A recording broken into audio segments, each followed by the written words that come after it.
Et bien aimés, en cette fête de l'Épiphanie, parlons des rois mages auprès de l'enfant Jésus. Qui sont-ils?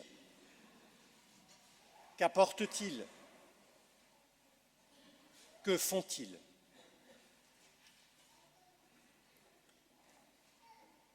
On appelle traditionnellement rois mages ces curieux visiteurs figurant dans cet épisode de l'Évangile selon saint Matthieu, selon lequel, ayant appris la naissance de Jésus, ils vinrent de l'Orient, guidés par une étoile, pour rendre hommage au roi des Juifs.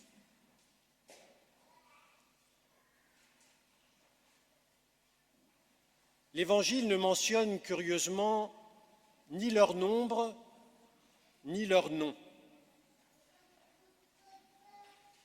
Ces sages que le grec appelle magoi. L'idée de leur origine royale apparaît chez Tertullien au début du IIIe siècle, et celle de leur nombre est évoquée un petit peu plus tard chez Tertullien, chez Origène plutôt. Et puis certaines traditions chrétiennes, déjà dès le VIe siècle, vont les populariser en leur donnant le nom de Melchior, Balthazar et Gaspard.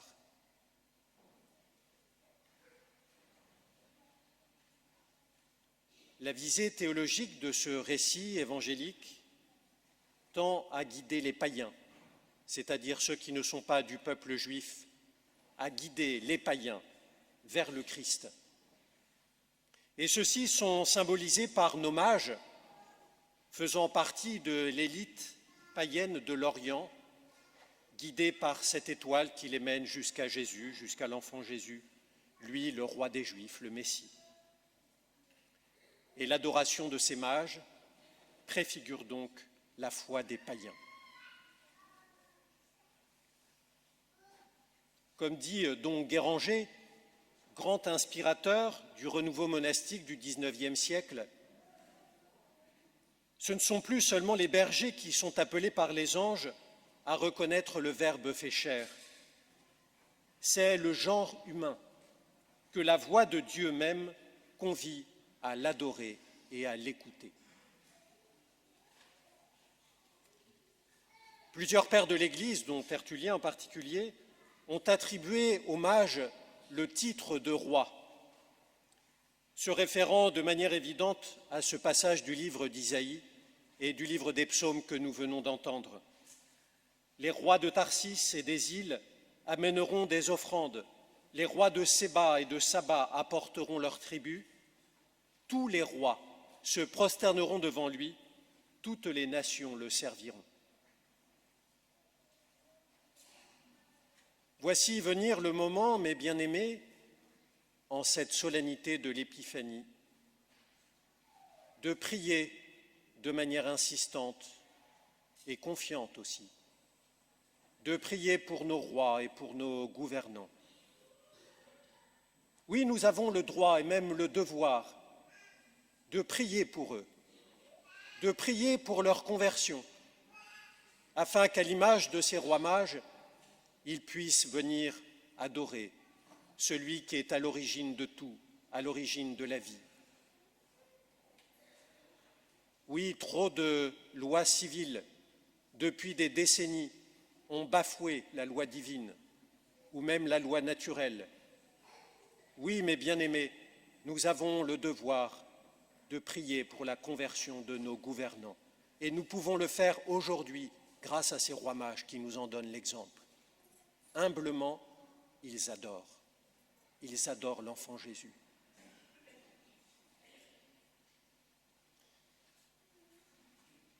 Voyons maintenant les présents que ces mages apportent. Ce sont des présents d'une grande richesse symbolique, l'or, la myrrhe, l'encens. C'est à partir du VIe siècle que les pères de l'Église vont donner des explications symboliques à la nature des présents des mages. L'or évoque la royauté de Jésus, L'encens évoque sa divinité et la myrrhe, qui est un parfum qui servait à embaumer les morts dans l'Antiquité, vont signifier l'humanité de Jésus, sa royauté, sa divinité et son humanité. Il y a même un récit oriental de l'Antiquité tardive qui explique à ce propos que les mages entendent mettre Jésus à l'épreuve et connaître véritablement sa nature. S'il est roi, il choisira l'or, s'il est prêtre, l'encens, et s'il est médecin, il optera pour la myrrhe. Et l'enfant déconcerte les trois sages en choisissant les trois présents.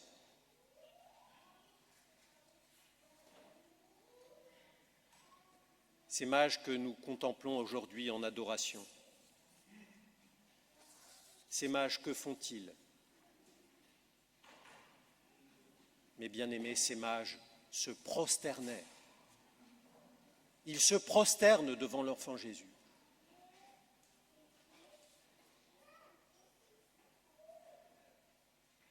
La prosternation ou la prostration, vous savez, c'est un signe qui est encore plus profond que l'agenouillement.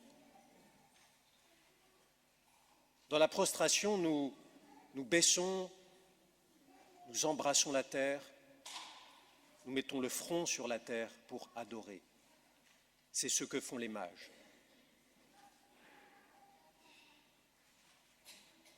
Quelquefois, je me demande pourquoi les chrétiens ont tant de mal à s'agenouiller. Je ne parle même pas de la prostration, je parle simplement de l'agenouillement.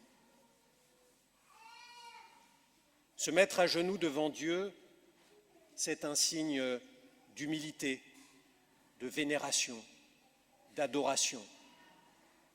C'est un acte de vérité.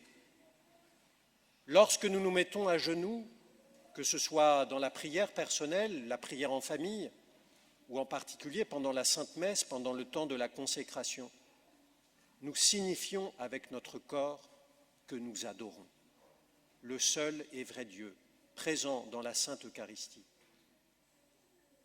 Oui, il est normal que le corps exprime les sentiments profonds de l'âme. N'est-il pas vrai que nous sommes dans une unité substantielle, nous sommes corps et âme, tout un. Et alors nous faisons du tort à Dieu et nous sommes dans la cohérence lorsque nous faisons une division entre le corps et l'âme. Oui, le corps doit vraiment exprimer la vie de l'âme, de même que l'âme doit rendre visibles les sentiments de foi, d'espérance et de charité. Adorer, s'agenouiller.